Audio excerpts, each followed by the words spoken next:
আমরা যেন টি-20 বিশ্বকাপ খেলতে পারি, কারণ আমাদের ক্রিকেটাররা এটা কষ্ট করে অ্যাচিভ করেছে। কিন্তু আমাদের যে নিরাপত্তা ঝুঁকি ভারতে খেলার ক্ষেত্রে, সেই নিরাপত্তা ঝুঁকি পরিস্থিতির কোনো পরিবর্তন ঘটে নাই। আজকের অনুষ্ঠানটি অন্যরকম বা বিশেষ হয়েছে যার জন্য তার নাম বা তাকে এখানে স্ক্রিনে দেখা যাচ্ছে, সুতরাং আপনারা সবাই তাকে চেনেন, তার জন্য আর অন্য কোনো বিষয় দেওয়ার দরকার নাই। সাকিব আল হাসানকে স্বাগত জানাচ্ছি জার্মানি বনসন থেকে। সাকিব, আপনাকে স্বাগত জানাই। সাকিব এই মুহূর্তে আছেন মার্কিন যুক্তরাষ্ট্রের উইসকনসিন অঙ্গরাজ্যের মেডিসনে। আমাদের সঙ্গে আছেন ঢাকা বিশ্ববিদ্যালয়ের আইন বিভাগের অধ্যাপক professor doctor Asif Nazrul. Doctor Asif Nazrul, আপনাকেও আমাদের অনুষ্ঠানে স্বাগত জানাই। আপনার যে এই সময়টা, যে সময়টার মধ্যে আপনি আসলে ক্রিকেট খেলতে পারছেন না, এই সময়টা আপনি কিভাবে কোপ আপ করছেন, যে মানে দলের ভেতরে বাইরে আপনার যে অবস্থান সে সবকিছু মিলিয়ে? সিচুয়েশন তো অবশ্যই আমার জন্য খুবই ডিফিকাল্ট, টাফ। এটা তো মনের পেছনে সবসময় মনে হতেই থাকে যে না, আমি খেলতে পারছি না কিংবা খেলতে পারবো না। হ্যাঁ, যদিও এখন কোনো খেলাই হচ্ছে না, আনসার্টেনটিতে আছে কখন খেলা শুরু হবে কিংবা কখন হবে না। বাট যখনই হবে তারপরেও তো আমি জানি না যে আমি আসলে, আমার টাইম তো আছে আরো প্রায় 6 মাস, 5.5 মাস, 6 মাসের মতো। আমার তো অতদিন বাকি আছে। সো যদি নেক্সট 1 মাস পরে খেলা শুরু হয়ে যায়, সো আমি আরো 4 মাস, 5 মাস, 6 মাস পরে খেলবো। তো ওই জায়গাটা তো অবশ্যই খারাপ লাগে এবং খারাপ লাগার মতোই বিষয়। বাট আমার কাছে মনে হয় এটাও একটা এক্সপিরিয়েন্স, শেখার অনেক কিছু আছে। আসলে অনেক সময় বা অনেক কিছুই আমরা অবহেলা ছলে দেখি কিংবা নেওয়ার চেষ্টা করি, যেটা আসলে নেওয়া উচিত না। আমার কাছে মনে হয় এই বড় শিক্ষাটা আমি খুব ভালোভাবে পেয়েছি। আপনার সাথে যখন আমার লাস্ট কথা হয়েছিল 2016 সালে, তখনও আপনি তার কিছুদিন আগে আপনার কিছুটা ব্যানের মধ্যে দিয়ে আপনি যাচ্ছিলেন, সেটি একটি অন্য কারণে, এবং তখন আপনি বলেছিলেন যে খেলা না থাকলে আপনার পক্ষে এইটা মেনে নেওয়া অনেক কঠিন, খেলাটা আপনি এতই এনজয় করেন আসলে। একটা জন্য মাঠে আসলে থাকাটাই সব থেকে বড় ইম্পর্টেন্ট, মানে মাঠে না যাওয়াটাই হচ্ছে সব থেকে কষ্টের বিষয়। ধরেন আমি খেলছি, কোথায় খেলছি অত ইম্পর্টেন্ট না, আমি যে খেলছি এটাই আমার কাছে ইম্পর্টেন্ট। সো ওই জায়গাটাতে যখন আপনি যেতে পারছেন না কিংবা খেলতে পারছেন না, স্বাভাবিকভাবে অনেক অনেক খারাপ লাগার বিষয় এখানে থাকে। সাকিব, আপনার কাছে আরেকটু সিরিয়াস বিষয়টা কথা বলি। আপনি সর্বশেষ আমরা দেখেছি যে আপনি খেলোয়াড়দের অধিকার নিয়ে একটি সংবাদ সম্মেলন করেছিলেন, খেলোয়াড়রা আপনাদের পাশে ছিলেন এবং কিছু কিছু বিষয় যেগুলি খুবই যৌক্তিক বোর্ডের কাছে আপনি আসলে উপস্থাপন করেছিলেন। সেই উপস্থাপন করে আপনি যেই দাবিগুলি জানিয়েছেন তার কতগুলি মানা হয়েছিল সঙ্গে সঙ্গে, তার কতগুলি কিছুদিন পরে মানা হয়েছিল। সেই দাবিগুলি সম্পর্কে বা সেই বিষয়গুলি নিয়ে আপনি আর কোনো খোঁজ রাখছেন কিনা, বা কেউ আপনার কাছে আর কোনো কিছু বলছে কিনা, আপনার কাছে কতটা কি মনে হচ্ছে যে সেই দাবিগুলি কতটা মানা হয়েছে? আসলে আমি শিওর যে প্লেয়াররা সবাই সবার সাথে তো ডিসকাস করেই, বাট আমার কাছে মনে হয় যে মোটামুটি বেসিক যে বা চাওয়া পাওয়া প্লেয়ারদের ছিল সবগুলাই ফুলফিল হয়েছে। দুই একটা হয়তো যেটা হয়নি, যেটা হতে আসলে সময়ও লাগবে, তো ওইটার জন্য আসলে ওয়েট করতে হবে। আর বাকি বেশিরভাগই চাওয়া পাওয়া তো আমার মনে হয় যে ফুলফিলই হয়ে গিয়েছে। এই কারণে প্লেয়াররাও সবাই খুশি, তারা এখন চাই যত বেশি খেলা হোক এবং মাঠে থাকতে। সবকিছু এলোমেলো করে দিয়েছে, বাট আমি হোপফুল যে তাড়াতাড়ি এই সিচুয়েশন বাংলাদেশ এবং পুরো পৃথিবীতেই ঠিক হবে এবং সবাই মাঠে ফিরতে পারবে। বেশি যারা বলেছেন যে তারা দেখতে চান না, তাদের কারণ হচ্ছে তারা আসলে ক্যাপ্টেন না, আপনাকে মানে প্লেয়ার হিসাবে তারা এত বেশি মিস করেন, মানে এটা কোনো নেগেটিভ জায়গা থেকে না। তারা মনে করেন যে আপনি আবার ফিরে আসলে আপনাকে বাংলাদেশ দলের দায়িত্বটা আপনি নিতেই পারেন, কিন্তু নেওয়ার পরে প্লেয়ার সাকিব আল হাসানকে তারা বেশি দেখতে চান। আমি দুই একটি যদি মতামত পড়ি তাহলে সেখানে আপনি দেখবেন যে মোহাম্মদ আলামিন উনি বলছেন সাকিব খেলায় ফেরা পর পরে অধিনায়কত্বের দায়িত্ব দিলে সাকিবের ভিতরে অনেক বেশি ভালো পারফর্ম করার জোরটা থাকবে না, তাছাড়া বর্তমানে যার আছে তাদেরকেও সময় দিতে হবে নিজেদের প্রমাণ করতে। কিন্তু মোহাম্মদ কামরুজ্জামান তিনি বলছেন ক্যাপ্টেন হয়ে সাকিব ভালো পারফর্ম করছে, এক্সট্রা চাপ নেওয়ার ক্ষমতা ওর মধ্যে সবসময় আছে, তবে না কেন, এরকম ভাবেই কথাগুলি আসছে। আপনি এটাকে কিভাবে দেখেন? এরকম আরো মতামত আছে, আমি লম্বা সময় ধরে পড়ে যেতে পারি, কিন্তু আপনার মতামত। সবার আগে তো আমি খেলাই শিখতে চাই। জি। তো 5.5 মাস পরে যখন খেলায় ফিরবো, আগে খেলায় ফিরি, বাকি সব ডিসিশন আসলে তারপরে। তার আগে আসলে অন্য কোনো ডিসিশন না। এখন সবার আগে হচ্ছে যে কিভাবে সময়টা তাড়াতাড়ি যাবে, তাড়াতাড়ি শেষ হবে, কিভাবে আমি যেখানে থেকে আসলে খেলাটা আমার বন্ধ হয়েছে সেখান থেকে যেন আমি আবার শুরু করতে পারি, সেটা হচ্ছে আমার কাছে সব থেকে বড় চ্যালেঞ্জ এবং সব থেকে বড় মানে নিজের প্রতি নিজের একটা এক্সপেকটেশন, যে যেখান থেকে আমি শেষ করেছি ওইখান থেকে যেন আমি শুরু করতে পারি। তো আমার কাছে চ্যালেঞ্জ ওই একটাই, আমার কাছে বাকি আর কোনো চ্যালেঞ্জ নেই। কোনো অ্যাডিশনাল চ্যালেঞ্জ কি আসবে না এটা আসলে পরের বিষয়, কিংবা আমি চিন্তা করবো কি করবো না সেটাও পরের বিষয়। ফার্স্ট টার্গেট হচ্ছে যেখানে শেষ করেছিলাম, মানে শেষ হয়েছিল সেখান থেকে যেন শুরু করতে পারি। সাকিব, আপনাকে দেখে আমার চোখের দেখা যেরকম মনে হচ্ছে আপনি কি একটু ওজন কমিয়েছেন, বা আমরা যদি প্রশ্নটা অন্যভাবে করি যে আপনি ফিটনেস ধরে রাখার জন্য কি কি করছেন সেটা নিয়েও দর্শকদের অনেক আগ্রহ আছে। মানে you look very fit, agile, এবং মনে হচ্ছে যে আপনি বয়সও অনেকখানি কমেছে, আপনার চুল টুল বড় হওয়ার কারণে একটা হইতে পারে। ওয়ার্ল্ড কাপের পর থেকেই তো ওয়েটটা অনেক কন্ট্রোলের ভেতরে ছিল। বাসার ভেতরে থাকি, বাসার ভেতরে যেহেতু থাকা হয় স্বাভাবিকভাবেই বয়সটা একটু কম লাগতে পারে, আর চুল টুল বড় হয়ে গিয়েছে, তো এটা আর একটা রিজন। বিশ্বকাপ আপনার, আমরা জানি বিশ্বকাপে আপনার যে পারফরমেন্স, মানে এটা যে কোনো খেলোয়াড়ের জন্য এটা একটা ড্রিম পারফরমেন্স ক্রিকেট বা বেশি একটা তো আসলে আমি দূরের চিন্তা কখনোই করতে চাই না, বাট হ্যাঁ। যদি বলি যে নেক্সট ওয়ার্ল্ড কাপ, এভাবে চিন্তা করলে মানে নেক্সট ওয়ার্ল্ড কাপই তো। হ্যাঁ, তো সেখানে একটু তো অবশ্যই একটা ব্যাকআপ মাইন্ড একটা চিন্তা থাকে, যদি সুযোগ আসে খেলতে পারি, ফিটনেস থাকে, পারফরমেন্স থাকে। আমার মনে হয় যে আমাদের খুব ভালো করার সুযোগ আছে। আমি খুব মনে প্রাণে আসলে বিশ্বাস করেছিলাম যে এবারও আমাদের ভালো করার সুযোগ আছে। আমরা খুব কাছাকাছিও ছিলাম, হয়তো ছোটখাটো দুই একটা কারণে আমরা আমাদের পুরো পোটেনশিয়াল অনুযায়ী আসলে খেলতে পারিনি, বাট আমরা এই জিনিসটা চেঞ্জ করতে পারবো, এবং আমরা যে ধরনের টার্গেট নিয়ে যাব সেই টার্গেট অ্যাচিভ করতে পারবো বলে আমার মনে হয়। এবং যেহেতু এশিয়াতে খেলা, সাবকন্টিনেন্টে খেলা, মানে আমাদেরকে অন্য টিমদের আসলে ভয় করা উচিত হবে বলে মনে করি ওই সময়টাতে। এখন যেভাবে আমাদের ক্রিকেটের অবস্থা আছে বা রিবিল্ডিং একটা সিচুয়েশনে আছে, হয়তো এর ভেতরে খুব ভালো একটা পর্যায়ে চলে আসতো বলে আমি বিশ্বাস করি টিম। হয়তো এটা কিছুদিন সময় লাগবে, বাট ওয়ার্ল্ড কাপের আগে আমার কাছে মনে হয় আমরা খুব ব্যালেন্স ভালো একটা দল নিয়ে ওয়ার্ল্ড কাপে যেতে পারবো। বলি যে এরকম জনশ্রুতি চালু আছে যে আপনিও 2019 সালে 18 সালে যে নির্বাচন হয়েছিল সেই নির্বাচনে কম্পিট করতে চেয়েছেন প্রধানমন্ত্রী শেখ হাসিনার কাছে গিয়ে। মানে একরকম আমরা এরকম শুনেছি যে সাকিবও আসলে এমপি নির্বাচন করবেন বা এমপি হবেন, এমনকি আমরা এতদূর পর্যন্ত শুনতে পেয়েছিলাম যে সাকিব আসলে আরো বড় কিছু পেতে যাচ্ছেন। ঘটনাটা কি ঠিক? আপনি কি আসলে এমপি হতে চেয়েছিলেন 2018 সালে? আসলে কিছু জিনিস আসলে এটা খুব গোপনীয় সিচুয়েশনে থাকাই ভালো, খুব গোপনীয়তার সাথে থাকা ভালো। এই আছে যেটা আসলে কখনো প্রকাশ পাওয়াই উচিত না। না, এটা ডিক্লাসিফাইড হওয়ার সময় আসে নাই?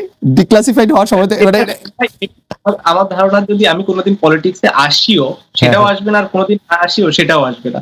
তো এটা এমন একটা সিক্রেট, এবং ইন্টারেস্টিং। কখনো জান এই যে আমার কৌতূহল, আমি শিওর আমার কৌতূহল বাড়লো এবং আমাদের দর্শকদের কৌতূহল অনেক বাড়লো। যাক, কৌতূহলটা তো আপনি জায়গার মানে মানুষের কৌতূহল জায়গার মতোই জায়গা, এবং যে সাবজেক্টটা নিয়ে আপনি বলছেন এখানে অনেকেরই কৌতূহল থাকা খুবই স্বাভাবিক। আমি যদি আমার জায়গায় না থাকতাম আমারও কৌতূহল থাকতো, এটাই স্বাভাবিক। বাট এই যে দুই একটা কৌতূহল মানুষের মনে আসলে থাকার দরকার, সব কৌতূহল যদি আপনি প্রকাশ করে দেন আসলে মানুষেরা তখন আমাকে নিয়ে আগ্রহ থাকবে না। আপনাকে আপনাকে নিয়ে নানা কারণে আগ্রহ থাকবে সাকিব আল হাসান। আরেকটি বিষয় আপনার সাথে নামের সাথে জড়িত, কিন্তু আমি বিষয়টাকে আরেকটু অন্যভাবে প্রশ্ন করতে চাই। আমরা দেখেছি যে গত সরকার ক্ষমতাচ্যুত হওয়ার পরে আমরা ভারতের সাথে বিভিন্ন বিষয়ের যে চুক্তিগুলি রয়েছে সেই চুক্তিগুলি জনসমক্ষে আসবে, সেটা আমরা চেয়েছিলাম। অনেকে চেয়েছিল যে সেই চুক্তিগুলি বাতিলও করা হবে, কিন্তু সেই চুক্তিগুলি বাতিল করা হয়েছে বলে একটিও আমি শুনি নাই, জনসমক্ষেও আসে না। এটার কারণ কি? অনেকে বলে থাকেন এর জন্য নাকি আপনি একজন নিয়ামক, কারণ আপনি ভারতের একজন পরীক্ষিত বন্ধু। আমি স্যার আপনাকে বলতে পারলাম না, কিন্তু অনেকে এইটাও বলে। যাই হোক খালেদ, আমি আপনাকে জিজ্ঞেস করি, আপনি কি 15 বছর এই কথাটা শুনেছেন যে আমি পাকিস্তানের দালাল, আইএসআই এর এজেন্ট? প্রচন্ড ভাবে শুনেছেন না? আমি রাজাকার, ছাত্রলীগ মিছিল করেছে আমাকে ধাওয়া করে পাকিস্তানে পাঠিয়ে দিবে, অনেকবার তো শুনেছেন অনেক কিছু। হ্যাঁ, তো এখন বললাম যে এটা তো আপনার কিছু মানুষ এত সরল প্রকৃতি, তাদের কোনো একটা মানুষ অন্য একটা কিছু বললো সাথে সাথে বিশ্বাস করা শুরু করে, আমাদের বৈশিষ্ট্য। কিন্তু বাংলাদেশের ম্যাক্সিমাম মানুষের বুদ্ধিমত্তা অত্যন্ত প্রখর, তারা এইসব প্রচারণায় কান দেয় না।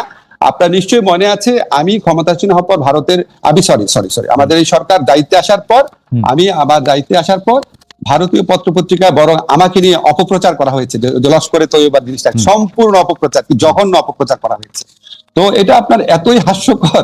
এখন আপনার মাঝে মাঝে আমাকে ধরেন লোকজন বলে কি ভাই আপনি এগুলি প্রশ্ন উত্তর দেন না কেন? খালেদ আমাকে একটা সেকেন্ড বলতে দিন।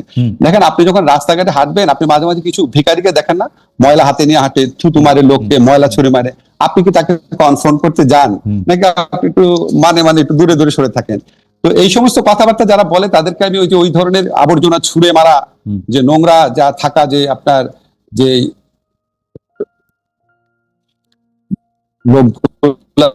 রাস্তার মধ্যে মানে আমার কাছে মনে হয় কি যে বাংলাদেশের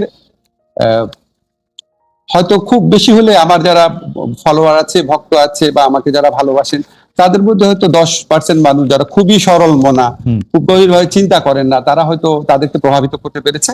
কিন্তু 90% মানুষের মনে এগুলি হাস্যরস ছাড়া কিছু উদ্রেক করে না। আর ভারতের সাথে চুক্তি আপনাকে আমি বলি এটা অবশ্যই প্রকাশ করা উচিত।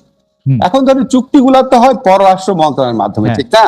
এখন আপনি আপনার প্রোগ্রামে একটু পররাষ্ট্রমন্ত্রীকে বা এই দায়িত্বে যারা আছে তাদেরকে এনে জিজ্ঞেস করলে ভালো হয়। কারণ আমি আপনাকে একটা জিনিস শুধু বলি, আমরা যখন কোনো মিটিং এ বসে, খালেদ আপনি যখন ডয়েচে ভেলেতে কাজ করতেন, আপনি যখন মিটিং এ বসতেন, আপনি যে মতামতটা দিতেন সেটাই কি ডয়েচে ভেলের মতামত হতো? হতো না তো, ঠিক না? এখন আমার মতামত আমি দিব, একজনের মতামত আরেকজন দিবে, অনেক সময় হতো না। তো আমি আপনাকে একটা জিনিস একটু ব্যাখ্যা করে বলি। ধরেন আমি যখন ঢাকা ইউনিভার্সিটি টিচার ছিলাম, আমাদের 2-1 শিক্ষক ছিলেন সাকিবাজ, ক্লাস নিতেন না। 2-1 শিক্ষক ছিলেন খাতা অনেক দেরি করে দিতেন, ঠিক আছে?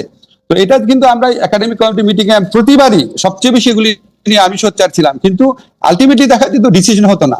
কেউ কেউ বলতো থাক, এত করা হওয়ার কি দরকার, থাক আমাদের ডিপার্টমেন্টে বদনাম হবে, থাক, এরকম করে কোনো ব্যবস্থাই নেওয়া হতো না।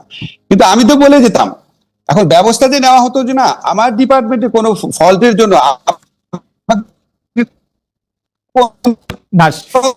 ছাত্র বলে নাই স্যার ওই যে রাজনীতিতে দোষারোপ আমার উপর আসবে কেন? আপনি সরকারকে দোষ দেন অথবা কনসার্ন মিনিস্ট্রিকে জিজ্ঞেস করেন। আপনাকে কোনো, তবে আমার যেটুকু ধারণা, আমি যেটুকু বিশ্বাস করি, এগুলো প্রকাশ করা না, এগুলি এই চুক্তি প্রকাশ করার সময় এখনো চলে যায় নাই। আপনাকে শুধু একটা জিনিস বলি, আমরা এই সরকারে আমরা দায়িত্ব গ্রহণ করার পর একটা কাজ করেছি যেটা ভারত কখনোই চায় নাই। সেটা হচ্ছে আমাদের ইউএনইসি যে কনভেনশন আছে, ওয়াটার কনভেনশন, যেটা আমাদের আন্তর্জাতিক নদীর প্রবাহে আমাদের স্বার্থ রক্ষার ক্ষেত্রে বিরাট ভূমিকা রাখবে, সেটা আমরা র্যাটিফাই করেছি, এক্সিড করেছি, অনুসমর্থন করেছি। এটা আমরা খুব শীঘ্রই আপনি ঘটা করে জানবেন। এই সমস্ত আপনার দেশের স্বার্থ রক্ষা করার জন্য আন্তর্জাতিক চুক্তি আমরা করে যাচ্ছি। আর চুক্তি, আরেকটা কথা শুধু বলি, চুক্তি প্রকাশের সময় এখনো শেষ হয়ে যায় না। অবশ্যই আমি একটু দর্শকদের মনে করে দিতে চাই, যখন আসলে বাংলাদেশে একটা অদ্ভুত অবস্থা ছিল, কেউই আসলে ঠিক মতো কথা বলতে সাহস করতো না, তখন কিন্তু প্রফেসর আসিফ নজরুল, আমি আসলে গত 15 বছরের কথা বলতেছি, প্রফেসর আসিফ নজরুল একদম তার দৃঢ় মানে বুলন্দ আওয়াজে তিনি এগুলি নিয়ে কথা বলেছেন। সেই জন্য আমাদের আশা প্রফেসর আসিফ নজরুলের কাছে অনেক বেশি যে ভারত একচেটিয়া ভাবে আপনাকে ট্রান্সশিপমেন্ট বাতিল করে দিচ্ছে, আপনাকে বলছে যে এখানে স্থলবন্দর আমি ব্যবহার করতে দিব না। আমাদের হাতে কি কোনো কার্ড নাই যেটা আমি পাল্টা করতে পারি? আমি পররাষ্ট্র উপদেষ্টার কাছে কাছাকাছি প্রশ্ন করেছিলাম প্রেস সচিবের কাছেও, তারা বলেছেন তারা নাকি কোনো রিটালিয়েশনে বিশ্বাস করে না। প্রেস সচিব, এটা রিটালিয়েশনের কি হইল?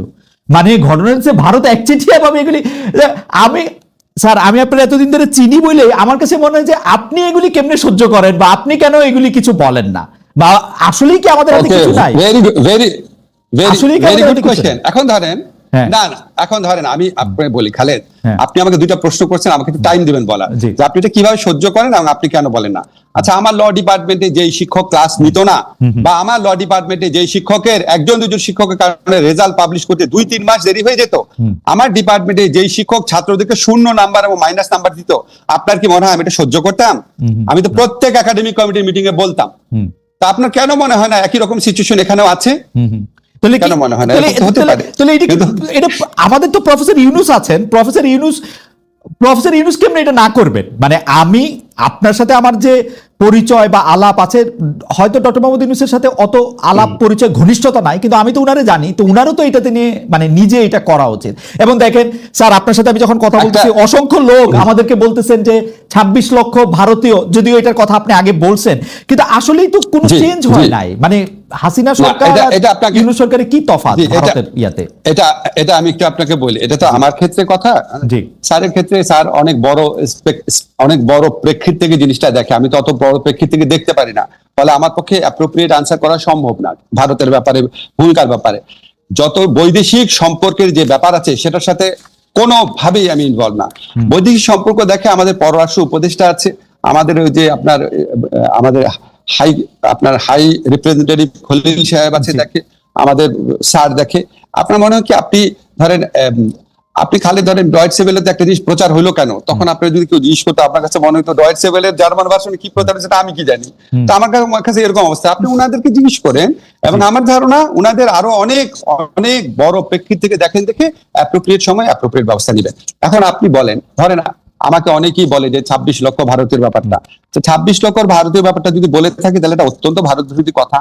তো একই সাথে 26 লক্ষ ভারতীয় বললেন, এটা এত বড় একটা কথা বললেন আপনি, আবার বলে ভারতের দালাল, কোনো কিছু ঠিক নাই। 26 লক্ষ ভারতের ব্যাপারে ভাই একটা কথা ব্যাখ্যা করি।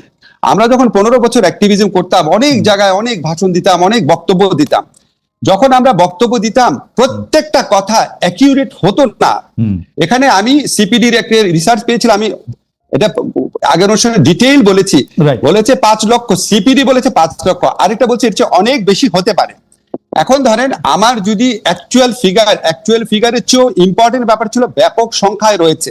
এখন আপনি আমাকে বলেন সিপিডির মতো একটা প্রতিষ্ঠান যেটা দেবপ্রিয়দা পরিচালনা করে, সিপিডির মতো প্রতিষ্ঠান যদি 5 লক্ষ বলে, আমার মাথায় তো এটাই গেঁথে আছে যে লক্ষ লক্ষ অনেক লোক কাজ করে। এখন ওইখানে বলতে গিয়ে হ্যাঁ হতে পারে যে 26 লক্ষের মধ্যে এক্সাজারেশন আছে, কিন্তু বিপুল সংখ্যক তো ছিল।